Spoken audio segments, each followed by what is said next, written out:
नमस्कार, मैं हूं ब्रिज द्विवेदी। कमोडिटीज के इस खास शो मेटल मीटर में आप सभी का स्वागत है। अमेरिका ने कॉपर और सिल्वर को क्रिटिकल मिनरल्स लिस्ट में शामिल कर लिया है। यह फैसला ऐसे वक्त लिया गया है जब दुनिया में मिनरल्स की सप्लाई चेन पर जियोपॉलिटिकल दबाव लगातार बढ़ रहा है। ये अपडेटेड लिस्ट एक ऐसे आर्थिक मॉडल पर आधारित है जो ये चेक करता है कि अगर किसी मिनरल की विदेशी सप्लाई रोक दी जाए तो उसका असर अमेरिकी अर्थव्यवस्था पर कितना गंभीर होगा। ऐसे में यह समझना जरूरी है कि इसका असर कॉपर की कीमतों पर कितना पड़ेगा। एक्सपर्ट से इसे विस्तार से समझेंगे। आज के कारोबारी दिन की बात की जाए तो कॉपर जिंक हरे निशान में कारोबार करता हुआ नजर आ रहा है। कॉपर 1000 के ऊपर ट्रेड कर रहा है और जिंक भी 300 रुपए के ऊपर ट्रेड करता हुआ दिखाई दे रहा है। ऐसे में ट्रेडर्स की कॉपर, जिंक, जो लेड, एल्युमिनियम तमाम बेस मेटल्स है उसमें क्या स्ट्रैटेजी होनी चाहिए, किस मेटल में दांव लगाकर चल सकते हैं, निवेशक की क्या रणनीति हो, इस पर बातचीत करने के लिए हमारे साथ जुड़ रहे कमोडिटी समाचार सिक्योरिटीज के को फाउंडर और हेड रिसर्च अंकित कपूर जी। अंकित सर, बहुत बहुत स्वागत है आपका द बोनस में। जी नमस्कार सर, सबसे पहले कॉपर पर आपसे व्यू लेना चाहूँगा, शॉर्ट टर्म नज़रिए से और लॉन्ग टर्म व्यू लूँगा, दोनों बातचीत करेंगे। सबसे पहले सर शॉर्ट टर्म में बताइए ट्रेडर्स को क्या स्ट्रैटेजी बनानी चाहिए। कॉपर में 1000 के ऊपर ट्रेड करता हुआ नजर आ रहा है। शॉर्ट टर्म की अगर मैं बात करूं तो कॉपर के अंदर खरीदी करके चल सकते हैं। 994 का स्टॉप लॉस रहेगा। शॉर्ट टर्म में टारगेट 1015 तक देखने को मिल सकते हैं।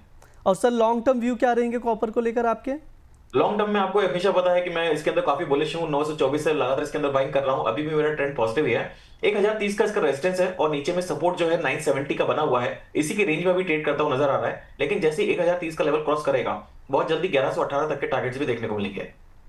सर जो खबर आई थी उस पर भी मैं आपसे थोड़ा सा विस्तार से समझना चाहूँगा। जिस तरह से यूएस ने सिल्वर को, खैर बाद में बातचीत होगी, अभी कॉपर पर बातचीत कर लेते हैं। कॉपर को क्रिटिकल मिनरल्स लिस्ट में शामिल कर लिया यूएस ने। सर क्यों शामिल किया जाता है वो, और ये लिस्ट क्या है वो थोड़ा सा बताइए। साथ ही ये बताइए इसका इम्पैक्ट प्राइजेस पर कितना पड़ेगा और इंडिया पर भी पड़ता हुआ दिखाई देगा क्या? देखिए, ये जो लिस्ट है ये इस तरह लिए निकाली जाती है ताकि मार्केट में क्लैरिटी दिख सके कि आने वाले टाइम में डिमांड किस चीज की होने वाली है। तो ये सारा रिसर्च बेस्ड होता है। सबसे पहले तो ये कि जो कॉपर है वो किस कहां से आता है। चिली है, इंडोनेशिया है, चाइना है और मैक्सिको, ये 4 कंट्रीज है जहां से सबसे ज्यादा सप्लाई दिखती है। अगर यहां से इनको सप्लाई देखने को मिल रही है तो सप्लाई कहीं कम ना हो जाए, कहीं जैसे वॉर वाली सिचुएशन है, टैरिफ वाली सिचुएशन है, कोई कंट्री रोक ना दे। इस सिचुएशन को देखते हुए स्ट्रेटेजिक प्लानिंग करी जाती है। अगर ये स्ट्रेटेजिक प्लानिंग के तहत इसको क्रिटिकल लिस्ट में डाला जाता है ताकि आप अपना रिजर्व कंटिन्यू रख सकें और एक लॉन्ग टर्म प्रोस्पेक्ट्स में इसमें आप जो नजरिया है वो बना के चल सकें। इस तरह की चीजें जैसे निकल के आती हैं क्रिटिकल मिनरल्स के अंदर हम डालते हैं, इसको इन्होंने डाला है। तो इसके बाद आने वाले टाइम में एक चीज तो क्लियर है कि जो यूएस है वो ग्रीन एनर्जी के ऊपर बहुत ज्यादा काम करना चाहता है और जैसे जैसे वो इस चीज पे आगे बढ़ेगा वैसे वैसे ग्लोबल मार्केट में डिमांड बढ़ेगी और डेफिनेटली जो कॉपर प्राइसेस हैं उसके अंदर हमें तेजी देखने को मिलेगी, क्योंकि कहीं ना कहीं अब जो लोग हैं इसको क्रिटिकल मान के इसका रिजर्व करना स्टार्ट कर देंगे। सर एक चीज़ और आपसे समझना चाहूँगा, कॉपर में कई सारे इन्वेस्टर्स भी हैं जो 900 के भाव पर खरीद के बैठे थे। जब 908 का लेवल क्रॉस हुआ, आपने ही रिपोर्ट दी थी कि कॉपर में अच्छा खासा मूवमेंट देखने को मिलेगा। उसके बाद प्राइजेस में हमने वैसे ही देखा 1000 के ऊपर जाता हुआ दिखाई भी दिया। तो कई इन्वेस्टर्स हैं जो पहले से इन्वेस्ट करके बैठे अच्छे खासे प्रॉफिट में। तो क्या वो समय आ गया है प्रॉफिट बुक करने का, या अभी 1-2 साल और बने रहने की संभावना नज़र आ रही है? 1200, 1100, 1300 का भी लेवल दिखाई देगा। अब मुझे लगता है कि जिस तरह की अभी हमने बात करी क्रिटिकल ने जो लिस्ट में डाला गया है उसके बाद तो चांसेस और बढ़ गए हैं कि आने वाले टाइम में और ज्यादा तेजी देखने को मिलेगी। हमने 1600 तक की बात करी है कि आने वाले 3 साल में ये लेवल 1600 तक भी देखने को मिल सकते हैं। अभी अगर मैं हाल फिलहाल की बात करूं तो अभी तो रैली स्टार्ट हुई है। शॉर्ट टर्म का अगर बात करूं तो 700 का नीचे मेजर सपोर्ट बना हुआ है। बहुत मुश्किल है कि कॉपर के प्राइसेस 700 के नीचे जाएं, लेकिन ओवरऑल सिचुएशन जो दिख रही है जैसे जैसे इकोनॉमी ग्रो होगी, क्योंकि टैरिफ वाली सिचुएशन भी हम देख रहे हैं खत्म होती नजर आ रही है। उसके बाद चाइनीज इकोनॉमी की अगर बात करूं तो पिछले 4 साल से रिवाइव नहीं करी है, लेकिन आने वाले टाइम में रिवाइव करती नजर आएगी। जैसे जैसे चाइनीज इकोनॉमी रिवाइव करेगी, जैसे जैसे मार्केट के अंदर डिमांड इंक्रीज होगी। अब यूएस भी ग्रीन एनर्जी की तरफ जा रहा है। इंडिया ऑब्वियसली हम देखेंगे सोलर पैनल के अंदर हम लगातार दिख रहे हैं डिमांड क्रिएट होती जा रही है और इसके बेस जो है वो प्राइसेस बढ़ते हुए नजर आ रहे हैं। तो कॉपर इस समय अगर मैं बात करूं तो बहुत सस्ता है, अभी भी खरीदारी करके चलना चाहिए। आने वाले टाइम में 1200-1300 तक के टारगेट शॉर्ट टर्म में रहेंगे, लेकिन लॉन्ग टर्म की अगर मैं बात करता हूं 2 से 3 साल की, तो उसमें मुझे 1600 तक के भी लेवल्स देखने को मिल सकते हैं। यानी ये मानकर चल सकते हैं कि कॉपर में एक अच्छी खासी तेज़ी देखने को मिल सकती है। जो लेवल्स बताए जा रहे हैं, जो भाव बताया जा रहा है, उस पर आप लोग नज़र बनाकर चल सकते हैं। स्पेशली इन्वेस्टर्स अच्छा खासा प्रॉफिट कमा सकते हैं आने वाले 2-3 सालों में अगर देखा जाए तो। सर जिंक पर भी आपसे राय लूँगा। अगर देखा जाए सप्लाई में कमी और इन्वेंट्रीज गिरते इन्वेंट्रीज के चलते प्राइजेस को सपोर्ट भी मिला है। अभी जिंक को देखा जाए MCX पर तो 301 के ऊपर ट्रेड करता हुआ दिखाई दे रहा है, हरे निशान में नजर भी आ रहा है। सर क्या राय देंगे जिंक को लेकर आप? जिंक पे मैं टेक्निकल बात करना चाहूंगा, थोड़ा टेक्निकल चार्ट पैटर्न पे। तो वहां पे मुझे काफी अच्छा पैटर्न बना हुआ है, हेड एंड शोल्डर इन्वर्टेड। तो उसका जो टारगेट आ रहा है वो 390 निकल के आ रहा है। तो ओवरऑल सिचुएशन की अगर बात करूं तो काफी पॉजिटिव रहने वाला है। कोई भी गिरावट मिलती खरीदारी करके चलिए। स्टॉप लॉस शॉर्ट टर्म की अगर मैं बात करूंगा 294 का रहेगा, लेकिन अगर मैं लॉन्ग टर्म प्रोस्पेक्ट से बात करूंगा तो 240 का रहेगा।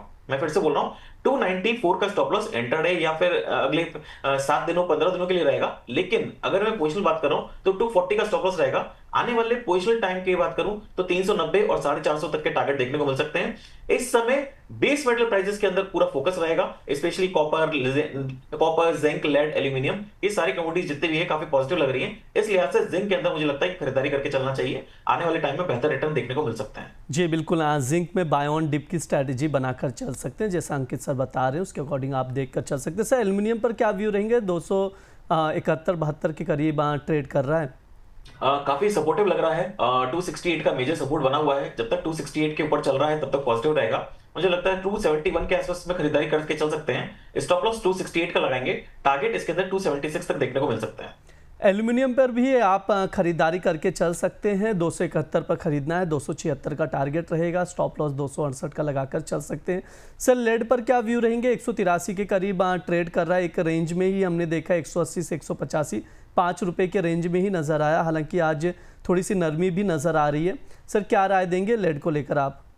लेड एक ऐसी कमोडिटी है जहां का यूज अगर देखा जाए तो उसका काफी कम है, लेकिन फिर भी अगर देखा जाए तो बहुत लंबा कंसोलिडेशन है। अगर मैं देखूं तो 170 से लेके 190 के बीच में करीब करीब हमने इसको 4 साल हो गया है। अभी भी इसके अंदर बहुत ज्यादा स्ट्रेंथ देखने को नहीं मिल रही है। शॉर्ट टर्म की अगर बात करूं तो 179 का सपोर्ट है, उसके साथ में खरीदी करके चल सकते हैं। 185 186 तक के वापस टारगेट देखने को मिल सकते हैं। लेड एक ऐसी कमोडिटी, इसके ऊपर ध्यान रख के चलिए कि ये धीरे धीरे करके 200 तक जाएगा, लेकिन जिस दिन ये 200 का लेवल क्रॉस करेगा तो फिर फर्दर अपसाइड इसके अंदर मेजर जो ब्रेकआउट आपको देखने को मिलेगा, क्योंकि काफी दिन से कंसोलिडेशन है। वो कंसोलिडेशन जब ब्रेक करेगा उसके बाद में कोई तेजी देखने को मिलेगी। शॉर्ट टर्म में बेचने की सलाह नहीं रहेगी, कोई भी गिरावट आती खरीदारी करके चल सकते हैं। जी बिल्कुल, ये स्ट्रैटेजी लेड में बनाकर आप चल सकते हैं। सर निकल पे क्या व्यू रहेंगे? 1313 के करीब ट्रेड कर रहा है।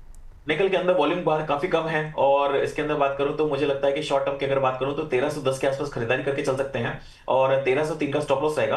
1318 तक के टारगेट्स देखने को मिलेंगे। जी बिल्कुल, ये तमाम बेस मेटल्स हैं जिन पर सर ने अपनी राय दी है। कुछ ट्रेडिंग कॉल्स भी दिए हैं जिन पर नजर बनाकर चल सकते हैं। सर इतने सारे बेस मेटल्स है, अगर किसी को एक में ट्रेड करना हो तो टॉप पिक में किसे सजेस्ट करेंगे आप? टॉप एक में आज के लिए मैं अगर बात करूंगा तो एल्यूमिनियम का करूंगा, लेकिन लॉन्ग टर्म प्रोस्पेक्ट से मैं कॉपर में ही पॉजिटिव रहूंगा। आज के लिए एल्यूमिनियम पर आप नजर बनाकर चल सकते हैं, जो भी दर्शक ये वीडियो देख रहे हैं। इसके अलावा अगर लॉन्ग टर्म व्यू देखा जाए तो कॉपर को लेकर सर काफी ज्यादा बुलिश है। सर कोई डिस्क्लेमर आपकी ओर से? जी, मार्केट में मेरी कोई पोजीशन नहीं है। जो भी मैंने बात करी है सारे अनबायस्ड है। प्लीज बिना स्टॉप लॉस के ट्रेड मत करिए और अपने एडवाइजर की सलाह जरूर लीजिए। जी बिल्कुल, बहुत बहुत शुक्रिया सर आज की चर्चा में जुड़ने के लिए। Thank you so much. ये हमारा मेटल मीटर शो है। इस दौरान तमाम बेस मेटल्स पर बातचीत की जाती है, फंडामेंटल्स बताए जाते हैं, प्राइस आउटलुक भी बताया जाता है, एक्सपर्ट्स की ओर से ट्रेडिंग कॉल्स भी दिए जाते हैं। अगर आप लोगों के कोई भी सवाल हो तो कमेंट बॉक्स में पूछ सकते हैं। जो हमारे अलग अलग शोज होते हैं कमोडिटीज़ के, उसमें उन सवालों के जवाब एक्सपर्ट से लिए जाएंगे। फिलहाल के लिए शो में इतना ही। आप लोग बने रहिए द बोनस के साथ। धन्यवाद।